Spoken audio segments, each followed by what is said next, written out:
How to apply for Walmart credit cards. Hey everybody, welcome back to our channel. In this guide video, I'm going to show you the procedure on how can you apply for Walmart's credit card. So in order to apply for Walmart's credit card, you need to follow these steps. First of all, what you want to do is open up your Walmart application and then you have to go ahead and log into your account.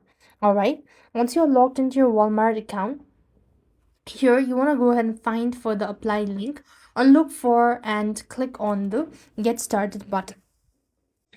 So basically once you click on the following options, or you could also go to account section and then you could locate a Walmart credit card from the list.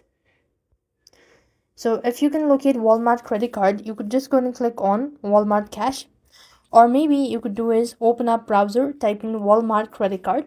After which you could go and click on the first link that comes, walmart.com. Click on it. As soon as you do it, so it's going to take you to the page where you could go and apply for the Walmart card. Click on get started today.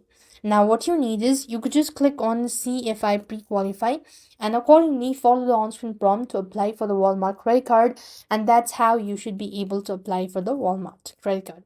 That's it. I hope the video was helpful. Make sure to like, share and subscribe. Thank you for watching. See you in the next video.